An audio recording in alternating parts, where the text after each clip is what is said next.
Our endeavor in this class is to eventually get to the 27 books of the New Testament and to try to cover them, not in any kind of detail, obviously, but to try to give an overview of those books and to try to give an overview of those books and how they fit into the whole of the New Testament system.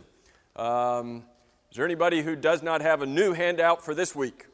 Brad and Ivan were the ones passing those out. And that was last week's. Did you get one for this week? Hey, Brad. We need some new. Oh, here's Ivan. We need a few new ones up here. Brad has last week's. He'll bring that. If you need last week's, keep your hand up. There is obviously more material in these handouts than we could ever try to cover, even in a number of classes. And so the design of these handouts is not for us to go over them point by point. We will try to cover some of the highlights of these handouts, but these are intended for you to take home and to review and to study and hopefully to benefit you in your study of the New Testament. Here's where we started last week, and here's where your handouts start. Basically on page 5 of your handout from last week. We skipped over the first 4 pages. But if you start on page 5 of your handout from last week, what we tried to do is to set the political setting.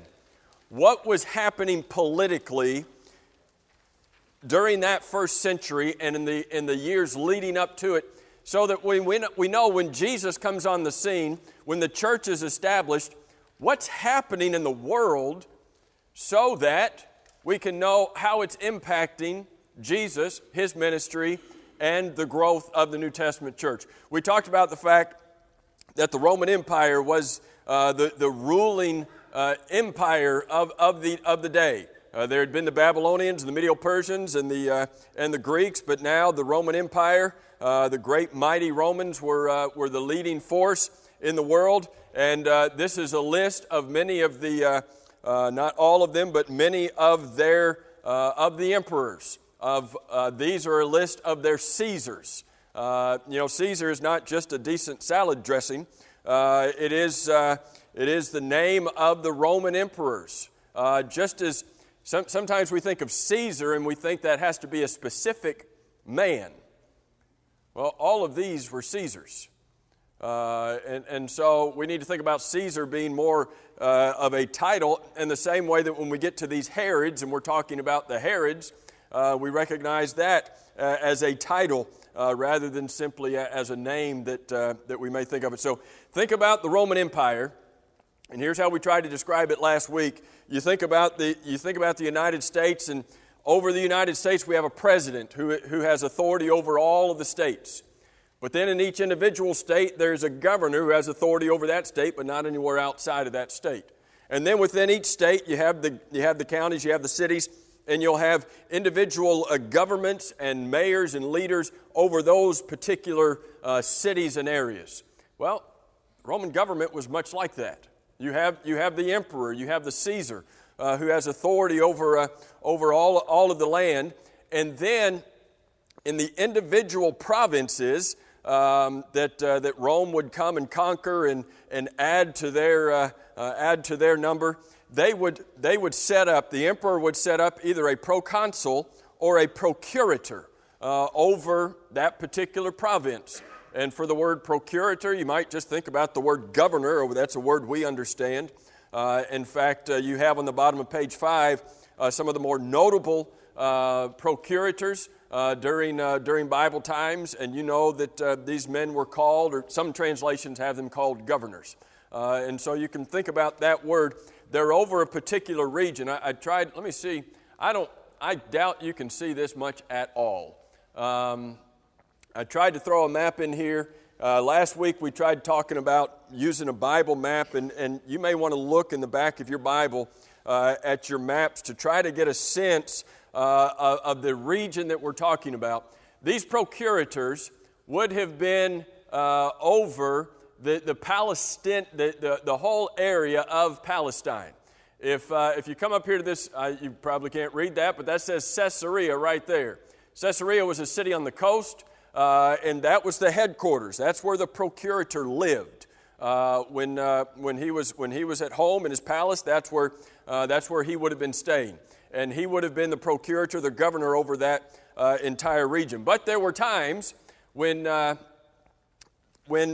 maybe those procurators were not in place, that there were some more localized officials, and they are called kings.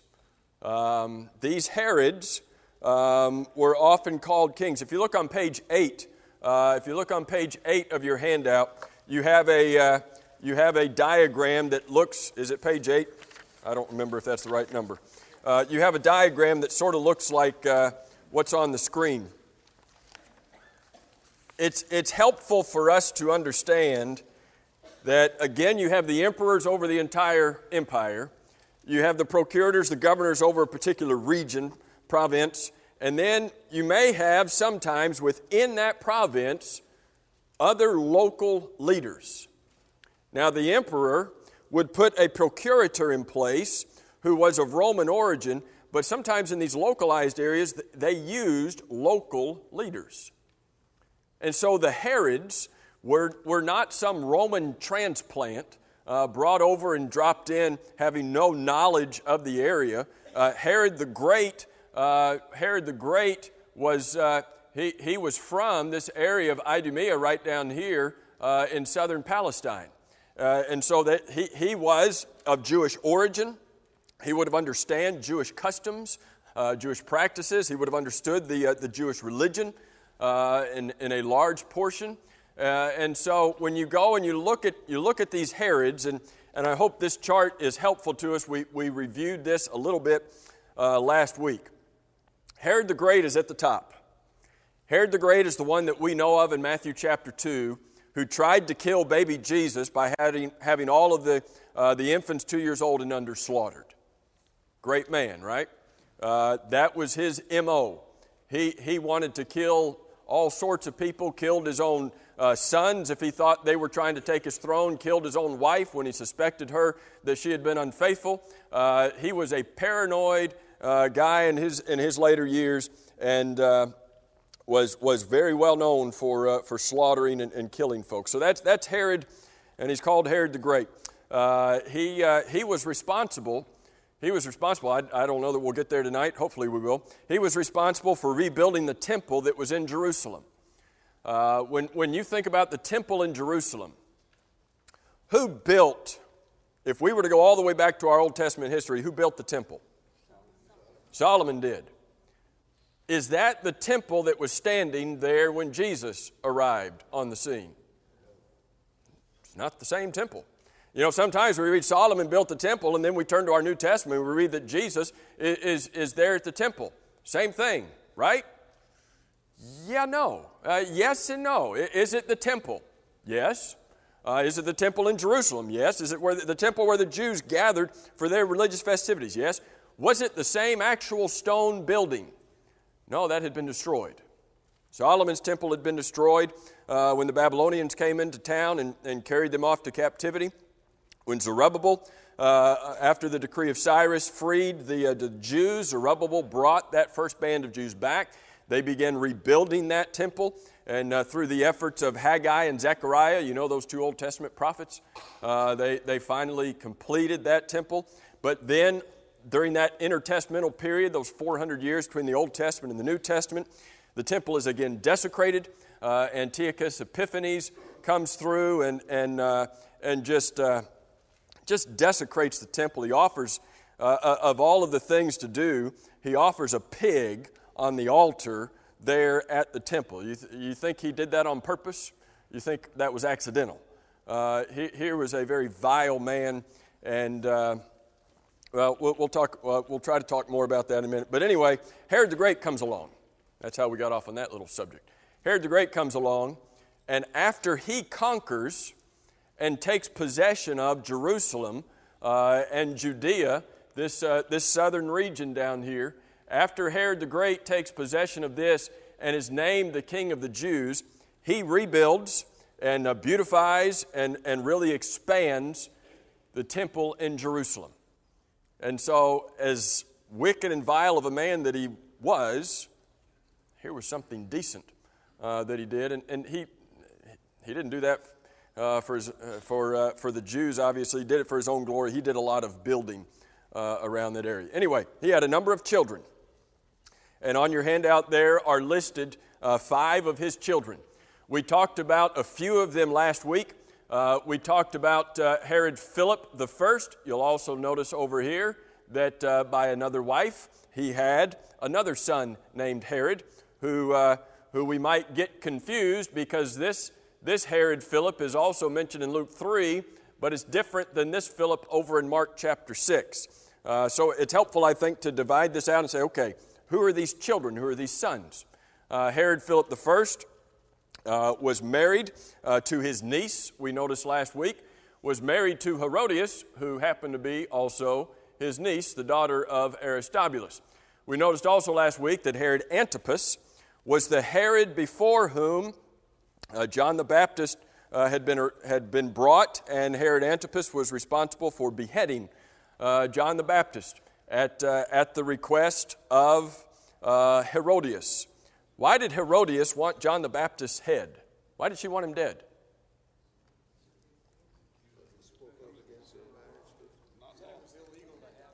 That's not very nice. Here's the guy that's telling here's John the Baptist telling Herod Antipas, you have no lawful right to have Herodias as your wife. And he kept on saying it till finally Herodias got her way and had John the Baptist beheaded.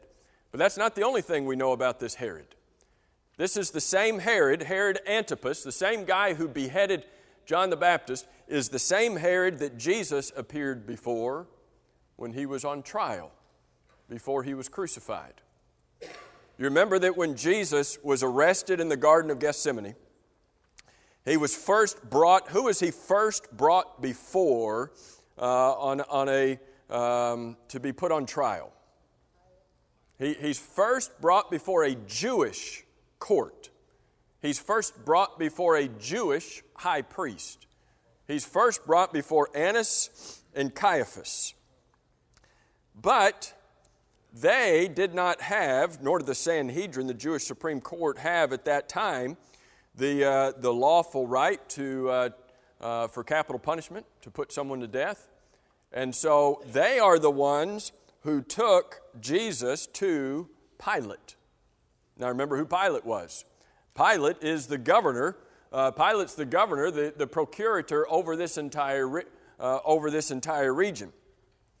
When Pilate heard that Herod was in town, you remember that part of the story about Jesus' trials? When he heard that Herod was in town, Pilate sent Jesus over to Herod, hoping Herod would deal with him and take care of the trial. And of course, when Herod saw Jesus, he was excited. He wanted to see some kind of miracle. He had been hearing about Jesus.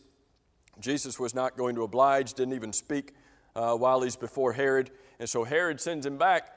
But the reason that he was sent before Herod is when you read about Pilate, he heard that Herod was in town and that Jesus was from his region. Good. Let this guy deal with him instead of me. And so that's Herod Antipas. When you keep looking at his children, you've got Herod Archelaus, who is briefly mentioned in Matthew chapter 2. This was the son that Joseph and Mary feared when they came back from Egypt. They thought that he might try to kill baby Jesus as well. And so that's why they went and settled. We noted, if you look on where is this? On page 6 of your handout, where it talks about Herod Archelaus. Where was Herod Archelaus, the tetrarch? What region was he over? Herod Archelaus was the king, the tetrarch, over this southern section right down here. When Herod the Great died, Herod the Great was the king over this entire area, more or less. When Herod the Great died, his land was divided among his sons. Now, Aristobulus did not get any of that land, but Herod Archelaus got this land right here. He got the prime real estate of the land. Herod Antipas got this region right up here. Now, where was Jesus from? You ever heard of a city that starts with N and sounds like Azareth? Yeah, that city. So when Pilate heard that Herod Antipas was in town, Herod Antipas had this little blue region right up here. He had Galilee as well as Perea, but he heard that Jesus was from Nazareth. That's Herod's section. We'll send him over to Herod. Now here's Philip. Here's Herod Philip's region up here. Now, what's the point? The point is you look at these sons, and when Joseph and Mary come back from Egypt, they fear Archelaus. He's got this region. So where do they go and settle? They go and settle up in Nazareth, which is out of Archelaus's reach. Now, you come down, and we don't know anything about Aristobulus from the Bible, but we do know his son named Herod Agrippa. Now, don't let all of these Herods confuse you. They're all called Herod. But we know about his son Herod Agrippa. In Acts chapter 12, the very first verse of Acts chapter 12 talks about Herod Agrippa and says that he had stretched out his hand in order to harass some from the church. Acts 12 and verse 1. When you read about Herod doing that, look in your Bibles in Acts chapter 12. And if you're just reading along in Acts chapter 12, this will be the first time as you're reading the book of Acts that you come to this name Herod. Acts chapter 12 verse 1. And about that time, Herod the king stretched out his hand. Herod who? Is it Herod the Great who tried to kill baby Jesus? Nope, he's dead. Is it Herod Antipas who killed John the Baptist and before whom Jesus stood? Nope, it's not that Herod. Well, what Herod is it? If you're just reading the Bible, you just come across Herod and Herod and Herod. Well, which Herod? Which Herod is it in Acts chapter 12? It's Herod, the son of Aristobulus. It's the Herod who killed the first apostle named James in verse 2. Same Herod who threw Peter into prison. Verses 3 and 4, no doubt intending to do the same thing to him. It's the same Herod who at the end of chapter 12 sat upon his throne all arrayed in his glory.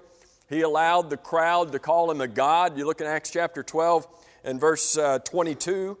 The people started shouting about Herod Agrippa, the voice of a god and not of a man.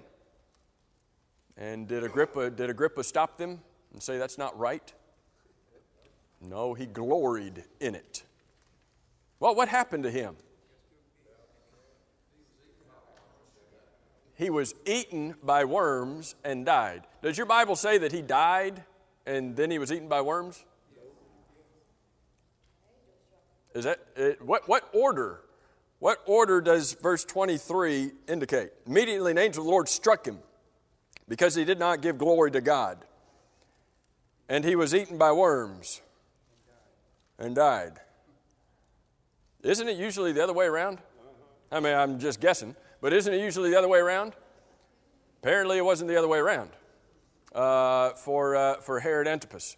But every time I read this story, I always think of Grant Fuller when we had a family Bible bowl a lot of years ago. Grant, you all know Grant, right?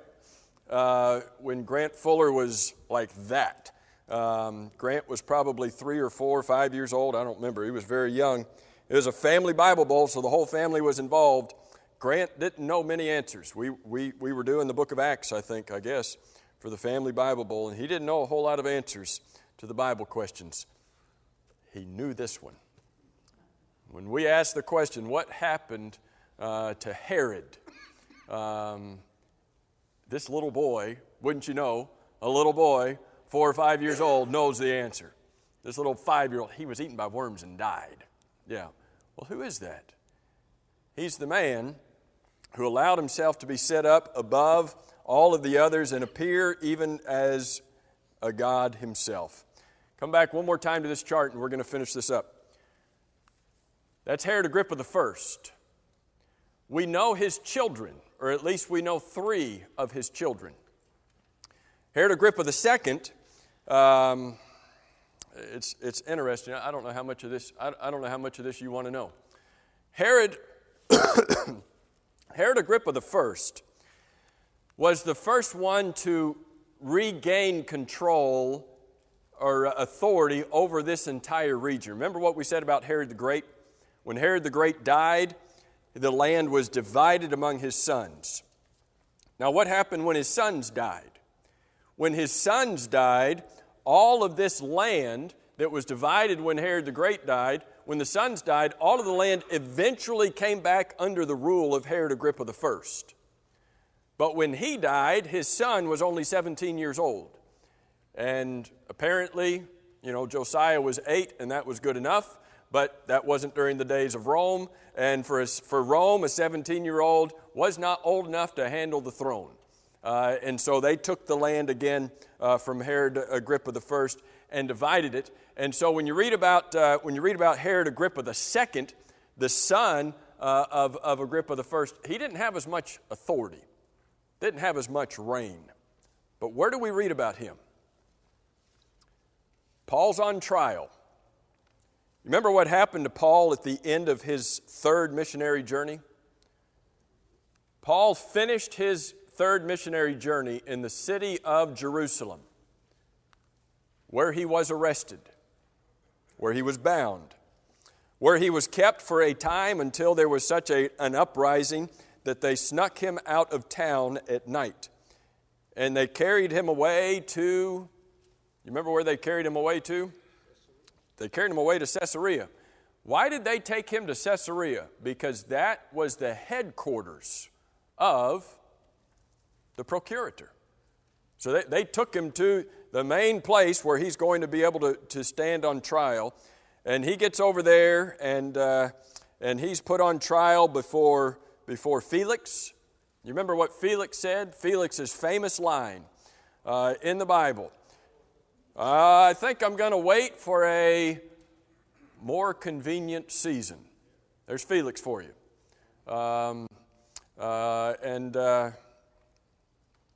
If you wait for a more convenient season, does that season usually roll around? When you've heard the gospel and it's been taught to you, isn't that a pretty convenient season to do something about it?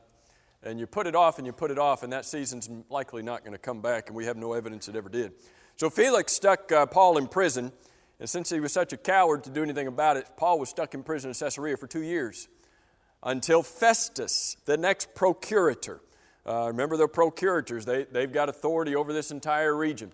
Festus comes to the throne. Festus learns about Paul's case, and Festus is trying to figure out, what do I do about Paul? I mean, this guy, he's been brought here by the Jews. They've made accusation against him. What do I do about him? And so Festus brings Paul out. Paul makes his defense before Festus. Paul appeals to Caesar before Festus. As a Roman citizen, if you appealed to Caesar, what other option did Festus have than to send him to Caesar? That's the law. But Festus had a problem. All right, I'm going to send him to Caesar. What am I going to tell Caesar? Here's Paul. He's innocent. He's never done anything wrong. I'm sending him to you because, yeah. And so Agrippa II comes to town in Caesarea, probably to congratulate Festus on his new position as the procurator. And so when Agrippa II comes to town with his girlfriend, a.k.a. sister, that's back on this chart. Here's Agrippa II, and he comes with Bernice, his companion, girlfriend, sister. They come to town. Half-sister, probably. I don't remember the names of the mothers here, but likely a half-sister. If you go up and look at some of the names of the mothers up here, you will notice that Herod the Great apparently liked the name Mariam, if that's how you pronounce it, because he had a first wife named that, and he had a second wife named that. And I believe that even, it may have been Herod Agrippa, one of his sons or grandsons had a wife by the same name. Anyway, what are we talking about? Herod Agrippa II and Bernice and Festus throw a big party. They throw a big celebration, and they bring Paul in to make his defense. Now, as he goes through that defense in Acts chapter 26, Paul says to King Agrippa, "Do you believe the prophets? I know you believe the prophets." Now, when we read that, we think he's the king. What would he know about the prophets? He's the king. What would he ever know about Judaism? Yes, he's the procurator, the governor, the king, but look at his family history. Agrippa is of Jewish origin, Jewish background. He is a Jew. He would have been taught the prophets. He would have known the prophets. And so it was not out of line for Paul to say in Acts 26, "I know you believe the prophets." What was Agrippa's famous line? Almost. If you had kept on, you might have done it. Almost you persuade me to become a Christian. Well, is that good enough? Is waiting for a more convenient season good enough? No. Is being almost persuaded good enough? No, that's not good enough either. So hopefully we can try to put some of these leaders in their context. Who they were, where they had authority, and all of that. Here's one more thing I want us to see about this political setting. In Galatians chapter 4, in verse 4, I don't have this on the screen, and I don't know if I had it in your handout. I probably don't. In Galatians chapter 4 and verse 4, it talks about the timing of the coming of Jesus. It talks about the timing in which Jesus came to this world, and obviously the timing in which the church was going to be established, and the timing in which Christianity was going to be set up and grow. Galatians 4 verse 4 says, "But when the fullness of time had come, God sent forth His Son, born of a woman, born under the law." What does that mean when the fullness of time had come? Is time ever not full? Okay, there were certain things that had been fulfilled scripturally that made it the right time. What does it mean that it was when the fullness of time had come? Okay, prophecies were lined up. Prophecies were ready to be fulfilled. Was there anything about, and what we're looking at on your handouts, was there anything about the political setting, the economic setting, the religious setting? Was there anything about, not just biblically speaking, but worldwide speaking? Was there anything that was just about ready and perfect to make this the opportune time for Jesus to come?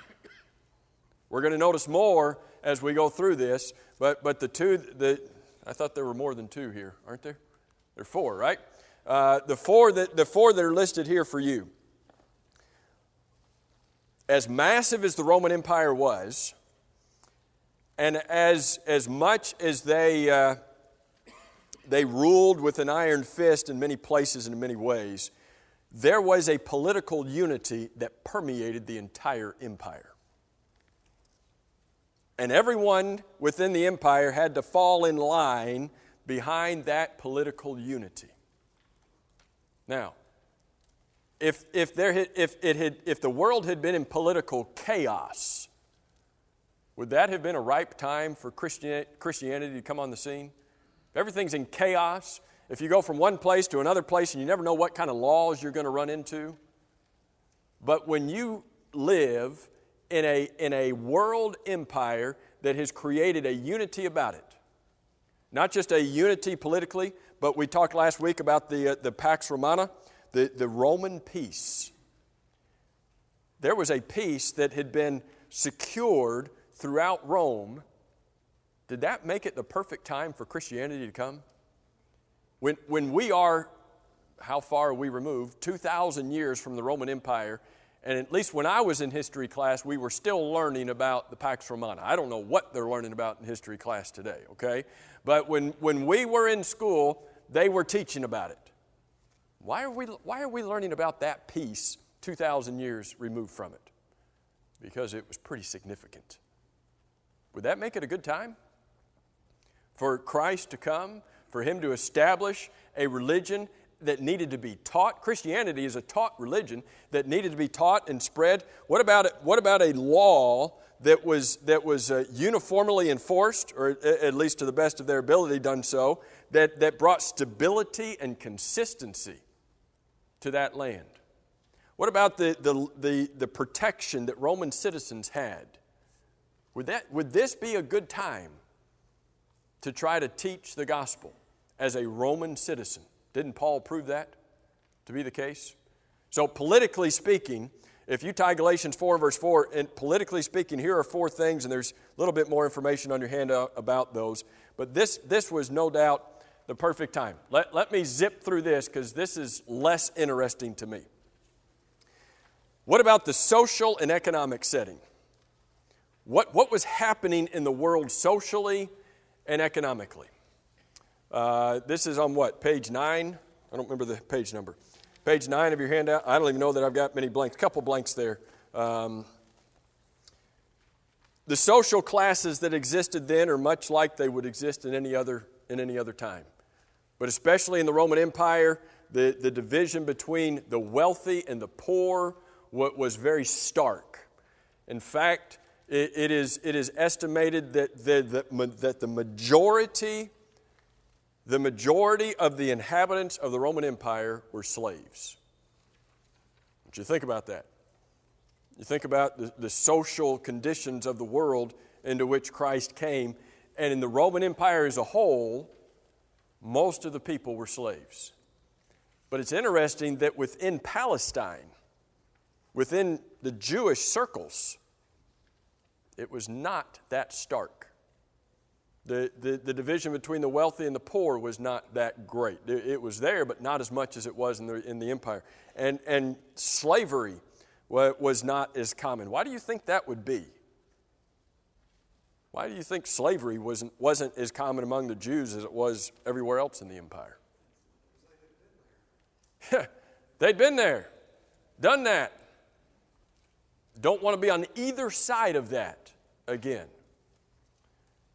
Is there anything about a relationship with the Almighty God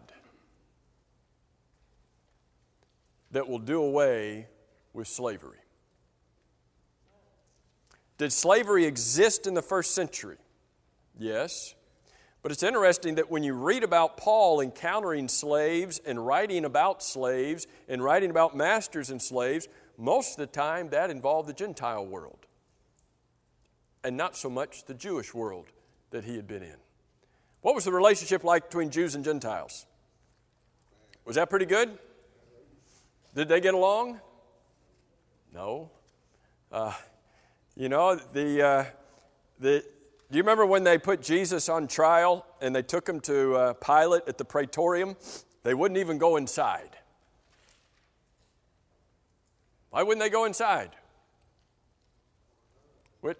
When they took him to stand before Pilate, why would these Jews not have anything to do with where Pilate was? Why would they not have anything to do with this system that was there? There was a line. There was a line between the Jews and Gentiles that the Jews were not willing to cross. They didn't have anything nice to say about the Gentiles. You think the Gentiles had much nice to say about the Jews? No. And so when Ephesians chapter 2 talks about Jesus breaking down the middle wall of separation, what's that talking about?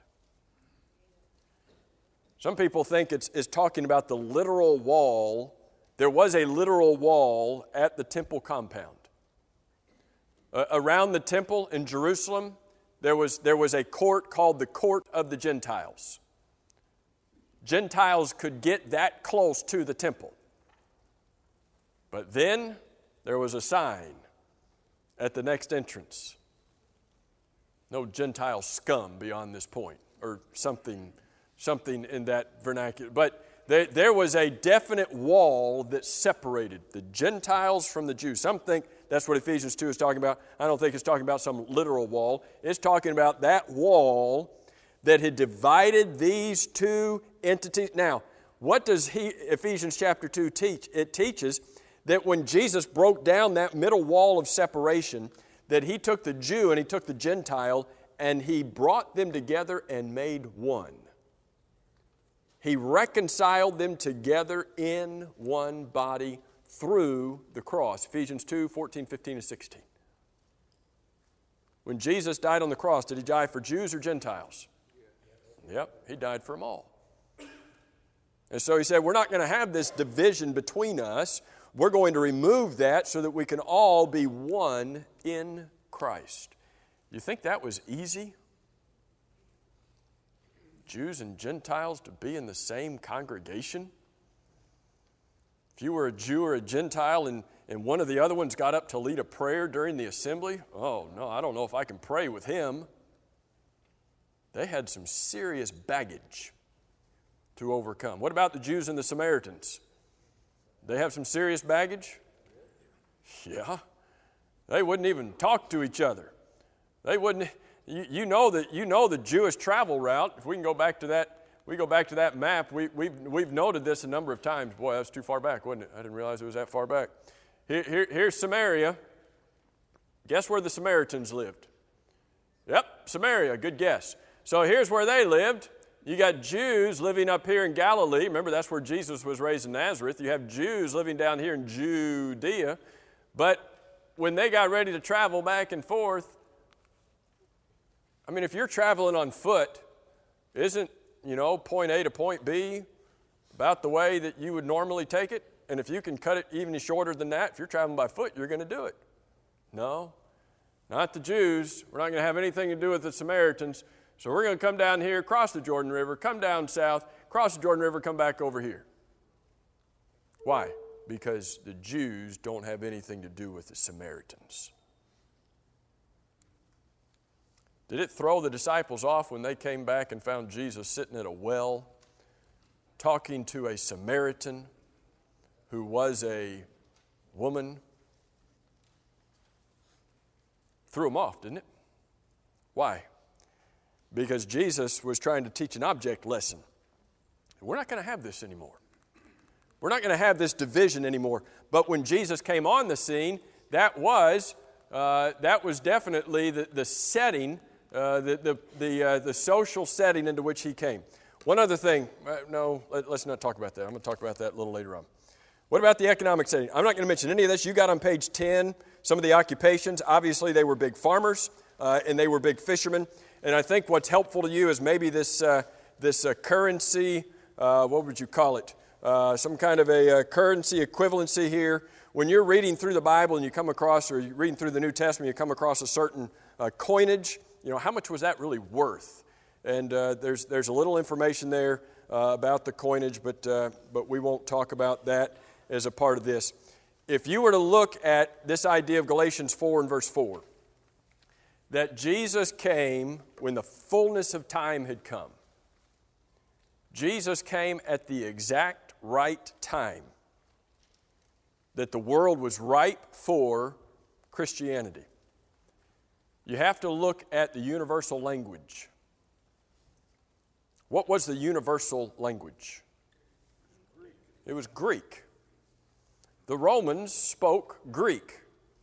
Well, why didn't they speak Roman? Who was the world empire before the Romans? The Greeks. Who was the most well-known Greek? Alexander the Great. What did Alexander the Great do? What did he accomplish? Conquered the world. And when you conquer the world, what did Alexander the Great want? Everybody to speak the same language. And so the Greek language, through that effort, and continuing efforts, the Greek language began to permeate all of the world. Now, Latin existed, but Latin was only spoken in small circles. Latin was spoken in the courts, would have been spoken by the lawyers and in some circles, but it was not prevalent. Hebrew at that time was basically a dead language. The Jewish rabbis spoke it, but there weren't many others who knew Hebrew. Now, Aramaic, which was kind of a branch of Hebrew, Aramaic would have been more prevalent. Some of what Jesus spoke would have been in Aramaic, as best as we understand it. So it was used somewhat, but the dominant universal language was Greek. And the Greek, the language that it was Koine Greek, or the word means common. It was a common, ordinary Greek language that everyone spoke. Well, would that help the gospel to spread? I mean, if Paul could travel from Jerusalem to Antioch to Europe and get into Philippi and get over to Italy and speak in Rome, and if he could speak the same language everywhere he went, he didn't have to have a translator. He didn't have to go immerse himself in a culture and learn a new language. If he could speak the same language everywhere he went, would that have any benefit to it? Yeah.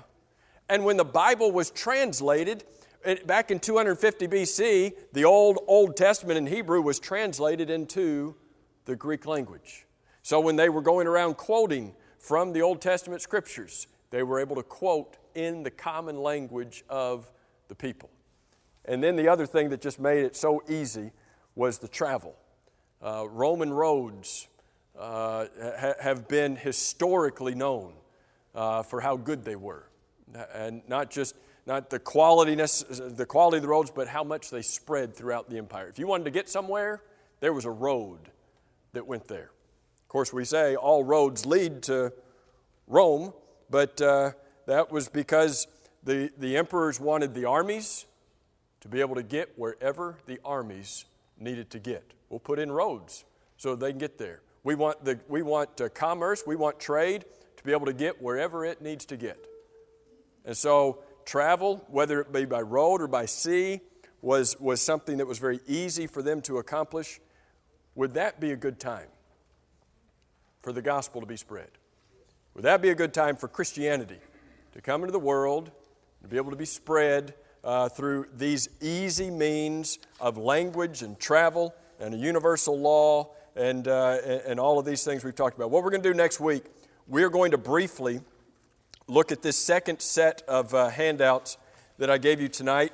It would be good if you want to take them home tonight and look through them, but it's basically talking about the religious setting of the day and particularly looking at the Jewish element that was there and present and how that impacted the spreading of the gospel when it was coming in. What we're going to do next week, we'll briefly look at that, and then we're going to get into the Gospels and try to see what we can do with the book of Matthew next week.